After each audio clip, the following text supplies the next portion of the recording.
Dad perfect events.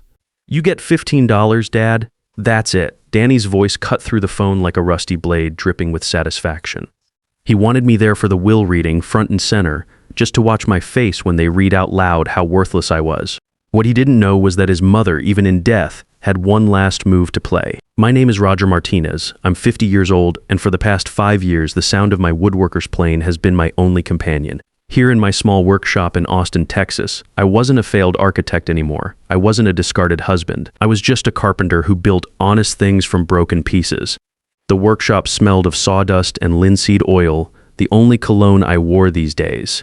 Sunlight streamed through the single window, illuminating the dust motes, dancing in the air like tiny galaxies. My current project, a rocking chair made from Texas walnut, sat half-finished on the bench. The wood grain was beautiful. Honest? It didn't lie or deceive. It simply was, with all its knots and imperfections. I was working on shaping the armrest when my old flip phone started buzzing on the cluttered workbench. The sound was harsh against the workshop's peaceful silence. The caller ID showed 2 words I hadn't seen in 20 years, Danny Morrison, my son. 20 years without a single call that wasn't a demand or an insult.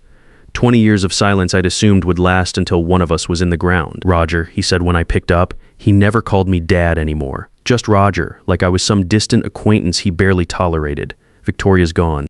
Stroked last week, it was fast. Victoria, my ex-wife. The words hit me like a physical blow, but they didn't seem to fit. She'd always been a force of nature, a hurricane of ambition and creativity. Brilliant, beautiful, and utterly destructive when she set her mind to something. To think of her as just gone felt fundamentally wrong, like someone had told me the sun had burned out. The funeral? I started to ask, my throat suddenly dry. It's over.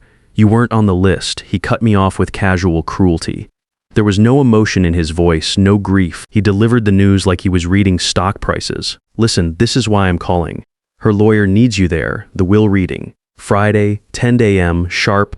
Caldwell and Finch, Manhattan, don't be late. It wasn't an invitation. It was a summons, a command delivered from on high by a son who'd long ago appointed himself king of a world I no longer belonged to. I could picture him in his expensive office, probably wearing a suit that cost more than my monthly expenses, looking out at a view I'd once helped design. I have no reason to be there, Danny. Victoria and I settled everything 20 years ago in that courtroom. I have nothing that belongs to her, and she has nothing that belongs to me. A sound came through the phone then, a short, ugly bark of laughter. It was stripped of all humor, a noise of pure contempt that stirred something deep inside me I'd thought was long dead.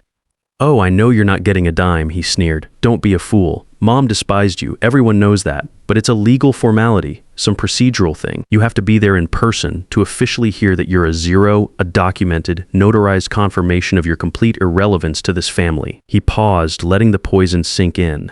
I could practically hear his satisfaction through the phone. Personally, I just want to be there to see your face. I want to watch that quiet, fake dignity of yours crumble when you hear it read out loud. It's the only entertainment you're good for anymore. The only value you have left. The humiliation was so raw, so direct, it was almost impressive. This wasn't the anger of a wounded son lashing out in grief. This was calculated cruelty, the methodical torture of a victor who wanted to rub his opponent's face in the dirt until nothing remained. Are you finished? I asked, my voice dangerously quiet almost. He said, his tone dripping with condescending amusement. Don't worry about the trip back to whatever hole you crawled out of. I'll spot you $15 for the bus ride home.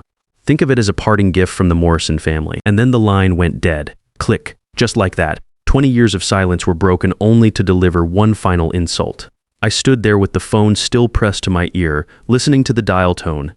The workshop's peaceful silence rushed back in, but it felt different now, heavy. Suffocating. The anger I'd buried under years of sawdust and quiet resignation began to smolder like a coal that had been banked but never truly died. He hadn't invited me to a will reading. He had summoned me to a public execution. My execution. He wanted a show, wanted to humiliate the old man one last time in front of witnesses, wanted to officially mark the end of whatever connection we'd once had. Fine. He wanted a show. He'd get one.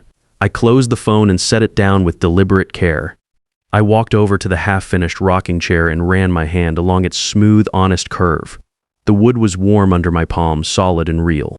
Then I turned and walked into the small house attached to the workshop. I went to my bedroom closet, past the flannel shirts and worn jeans that were my daily uniform. In the very back, covered in a thin layer of dust like a shroud, hung a garment bag I hadn't touched in 2 decades. I pulled it out with hands that trembled slightly, not from fear, but from something that felt like anticipation. Inside was my only suit, charcoal gray wool, so fine you couldn't find it much anymore.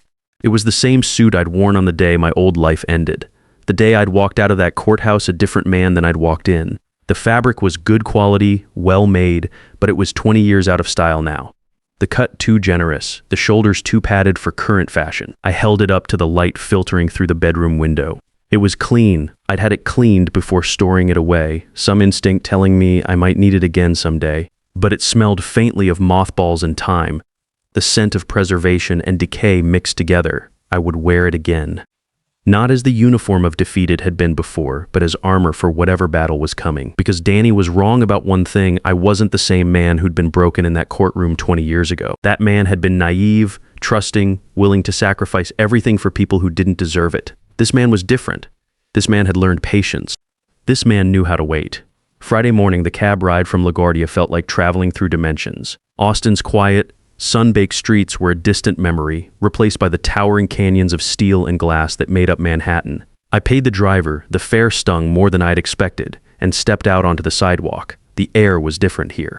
Colder, sharper, carrying the weight of 8 million ambitions and twice as many disappointments. Car horns blared, people rushed past without making eye contact, and somewhere in the distance, a siren wailed its urgent song. This was Danny's world now, a place where money talked and everything else whispered. The building housing Caldwell and Finch didn't just occupy its corner of the street, it dominated it. A sheer cliff of dark glass and polished granite that stretched up until it seemed to scrape the gray October sky.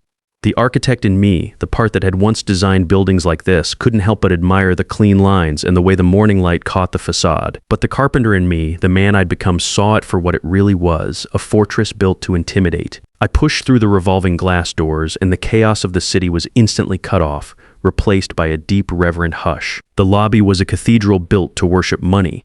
The floors were acres of white marble, polished to a mirror shine that reflected the soaring ceiling far above. The walls were paneled in dark mahogany that gleamed with fresh oil and old wealth. The air itself felt expensive, climate-controlled to perfection and scented with something that probably cost more per ounce than my monthly grocery budget. I had spent my entire career designing buildings, but I had never designed a space like this. This wasn't built for people. It was built to remind every person who entered just how small they were in the grand scheme of things. How insignificant their problems must be compared to the vast machinery of wealth that operated in these halls. I was wearing my charcoal suit, the good wool one that had seen better decades. I'd pressed it myself back in Austin, taking care to get the crease in the pants sharp as a knife's edge. The shirt was white cotton, also pressed, with a collar that was slightly frayed but clean. My shoes were leather, resoled twice but polished to a decent shine. It was the best I had, the armor I'd chosen for this battle. But walking across that marble expanse, I felt like a smudge of grease on a pristine canvas. The suit was clean and pressed, but it was old.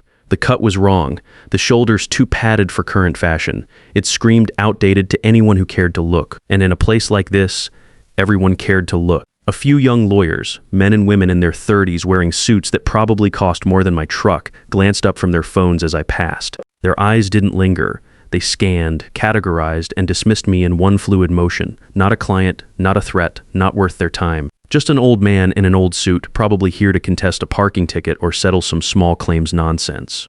My footsteps echoed embarrassingly loud on the marble, each click of my leather soles announcing my presence like a herald I didn't want. The sounds seemed to bounce off the high ceiling and rain down on me like judgment. I reached the reception desk, a slab of black granite that looked like it had been carved from a mountain and polished by angels.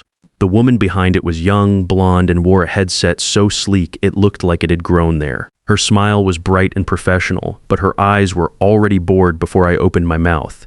"Can I help you?" Her voice had the practiced cheerfulness of someone who dealt with 100 strangers a day and had learned to care about none of them. "I'm here for attend a meeting," I said, my voice sounding rougher than I'd intended. "The reading of Victoria Montoya's will, Roger Martinez." Her eyes flickered with something that might have been recognition, but not the good kind. The name Montoya registered. That was old money, serious money, the kind of client that kept places like this in business. But the face standing in front of her didn't match what she'd been expecting. She was probably expecting someone who looked like Danny, polished, expensive, belonging in a place like this. Not a weathered carpenter in a suit that had been fashionable when she was in elementary school. A flicker of confusion passed over her features, followed quickly by poorly concealed disdain before the professional mask snapped back into place. "Of course, Mr. Martinez," she said, her smile never wavering but somehow becoming less warm. "Mr. Pierce is expecting you. Please take a seat in our waiting area. They'll be with you shortly." She gestured toward a collection of low-slung black leather sofas arranged around a massive glass table. The magazines spread across its surface were the kinds that rich people read: architectural digests, financial reviews, society papers. Things I'd once subscribed to, back when I lived in a world where such things mattered. I sat on the edge of one of the sofas, the leather cold and stiff under me. I clasped my hands together, my rough carpenter's hands looking foreign against the expensive fabric of my old suit. Around me, the lobby hummed with quiet activity. Well-dressed people moved with purpose, their voices low but confident. Everyone belonged here except me. I looked up at the abstract art hanging on the walls, splashes of color and geometry that probably cost more than most people made in a year, but meant nothing to me beyond the raw materials and labor that had gone into creating them. Everything here was designed to impress, to intimidate, to remind visitors of their place in the hierarchy. I was a ghost in this place, a relic from a past everyone had agreed to forget. I was here to be told, in the most official way possible, that I was worth nothing. That 20 years of exile had been justified, that my son's contempt was earned, that Victoria's rejection had been the right choice all along. But as I sat there, surrounded by all that marble and mahogany and money, I found myself thinking about my workshop, about the smell of sawdust and the feel of honest wood under my hands, about the rocking chair I'd left half-finished, waiting for me to return and complete it. That chair would outlast this building. It would outlast all the money and power that filled these halls, because it was built by hand with care, from materials that had grown slowly and would endure. It had something this place, for all its grandeur, would never have. It had truth. They didn't just walk into the waiting room, they made an entrance. It was Danny, and he wasn't alone. He moved with the swagger of a man who had never been told no in his life, never faced a consequence he couldn't buy his way out of. He wore a navy blue Tom Ford suit that fit him like it had been sewn onto his body by angels. His hair was slicked back with something expensive, and his watch caught the lobby's perfect lighting like a beacon announcing his net worth to anyone who cared to look. Trailing behind him were his accessories. The first was a young woman, impossibly thin in that way that only comes from personal trainers and carefully managed nutrition. She was squeezed into a designer dress that probably cost more than most people's rent, and she clutched a handbag like it was a life preserver. Her name, I would learn, was Brittany. She was absorbed in her phone, her thumb flicking across the screen with the practiced efficiency of someone whose entire world existed in that small rectangle. The second was a man in his 40s with a tan that was too perfect for October, in New York, and teeth that were too white to be natural. He had the fixed, predatory smile of someone who made his living separating fools from their money. This had to be Carl, the financial advisor Danny had mentioned in conversations I'd overheard years ago when we still spoke. They weren't a family mourning a loss. They were a pack of vultures circling what they believed was their kill, barely able to contain their excitement about the feast they were about to enjoy. Danny strode to the reception desk, not even glancing in my direction. "Danny Morrison," he announced to the blonde receptionist, his voice carrying just the right amount of authority and entitlement. "Edward Pierce is expecting me." The receptionist, who had barely looked at me with anything resembling warmth, was suddenly all smiles and efficiency for Danny. Her entire posture changed, straightening like a flower turning toward the sun. "Yes, Mr. Morrison. Right away, Mr. Morrison. Please have a seat, Mr. Morrison." He turned then, intending to claim one of the leather sofas as his throne, and his eyes finally landed on me. For just a moment, surprise flickered across his features. Then it was replaced by something much worse, a slow, cruel smile that spread across his face like an oil spill. He walked over to where I sat, his expensive shoes making no sound at all on the marble floor. Money, it seemed, even bought you the privilege of moving silently through the world. His two companions followed, their curiosity piqued by whatever drama was about to unfold. "My God," he said, his voice pitched loud enough for half the lobby to hear. "You actually came." He looked me up and down with the thoroughness of a livestock appraiser, his gaze lingering on my old suit, the slightly frayed collar of my shirt, the shoes that had been resoled more than once. I could see him cataloging every sign of my diminished circumstances, every piece of evidence that supported his narrative of my failure. "I guess you really do need that $15, he said to his entourage as if I wasn't sitting right there. "Look at him. 20 years, and this is what he's become." Brittany looked up from her phone for the first time, letting out a high-pitched giggle that sounded like breaking glass. Carl's predatory smile widened as he looked me over, not as a person but as an object of mild curiosity, something to be examined and then forgotten.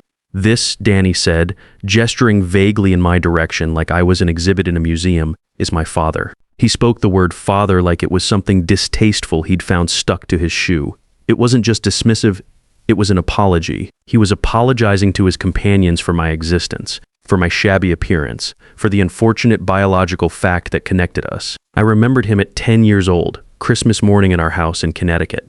I had spent weeks in my workshop handcrafting a detailed model of a battleship. Every tiny cannon was carved by hand. Every miniature rope was coiled with care. Every detail was perfect. I had been so proud of it, so certain he would love something made especially for him with such care. He'd opened the box, looked at it for maybe 3 seconds, and then tossed it aside like garbage. It's not a brand name. He'd whined to the room as if that explained everything.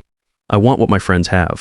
Victoria had swooped in immediately with a brightly wrapped box containing the latest, most expensive video game console. She hadn't corrected him, hadn't explained the value of a gift made with love and time and skill. She had just solved the problem the easy way with money. She had been building this monster one spoiled whim at a time, and I had been too blind to see it. Now that 10-year-old boy stood before me in a $10,000 suit, still demanding brand names, still unable to see value in anything that couldn't be bought. I didn't say anything. I just looked at him, meeting his smug, arrogant gaze and holding it steady. I didn't flinch, didn't defend myself, didn't give him the reaction he was fishing for. I just sat there, a ghost in a gray suit, watching the performance he was so desperate to give. My silence seemed to unnerve him more than any angry response could have. He'd been expecting something: begging, pleading, anger, anything that would confirm his power over me and justify the show he was putting on. Instead, I gave him nothing, just steady, patient observation. His smile tightened around the edges. He turned back to his disciples, needing to regain control of the narrative. "So the first thing we do," he said to Carl, his voice deliberately loud, "is liquidate the real estate portfolio and move everything into more aggressive growth investments. Then we'll look at expanding the business, maybe acquire some smaller firms." He was already spending money he hadn't inherited yet, already making plans for an empire he considered his by right. Carl nodded along like a bobblehead, making appropriate sounds of agreement and admiration. "The penthouse alone should net us at least $3 million, Danny continued. "And that's before we factor in the art collection and the jewelry. Mom always had excellent taste in investments." He was talking about Victoria like she was a stock portfolio that had finally matured, ready to be cashed in. There was no grief in his voice, no sense of loss. Just cold calculation and barely contained greed.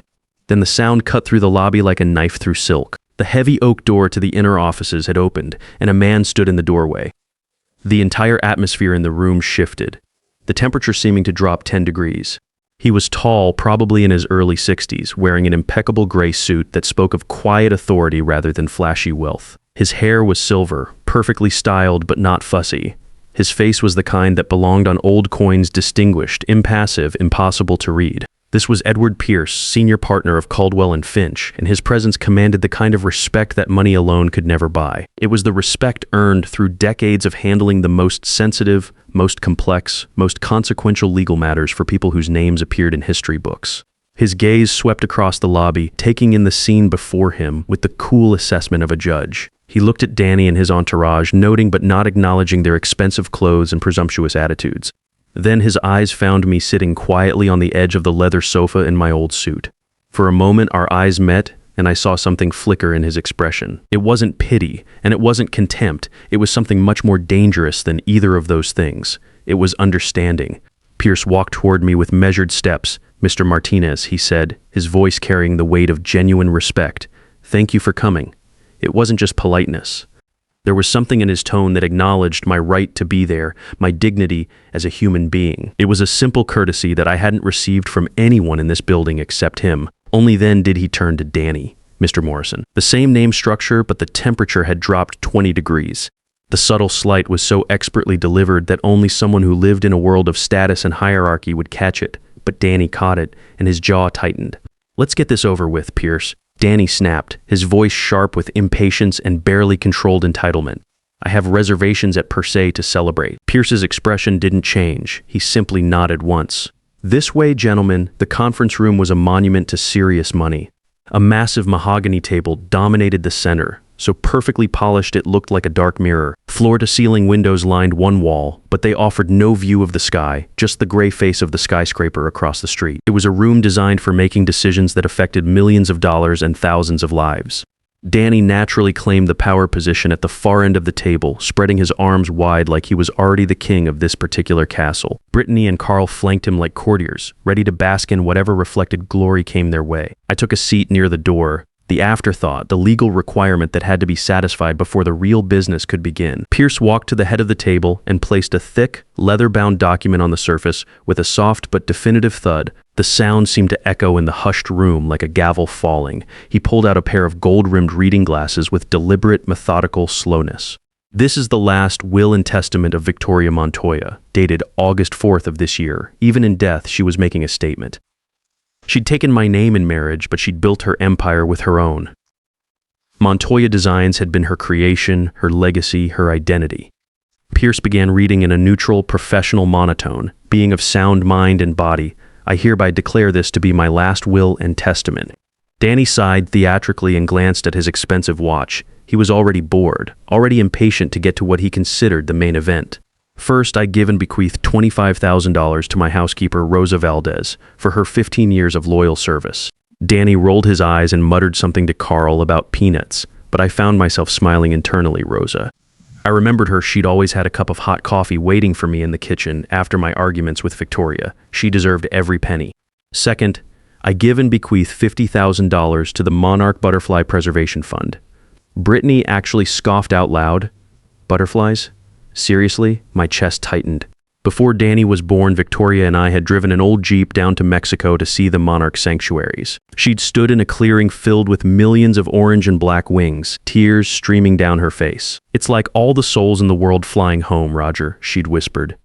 Even after everything, she'd remembered that day. Pierce continued methodically through the smaller bequests, money for the driver, donations to various charities, personal items to longtime employees. Danny grew more agitated with each one, his fingers drumming impatiently on the mahogany surface. Finally, Pierce reached the main event.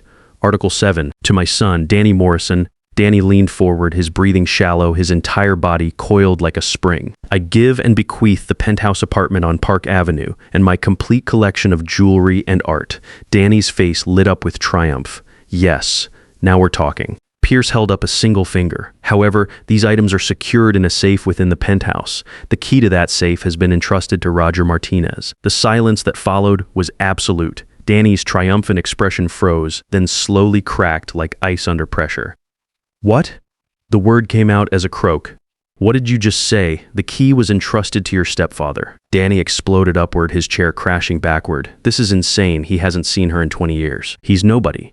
But Pierce was already reaching for a second document, a thin manila folder bound with red wax seal. That concludes the original will.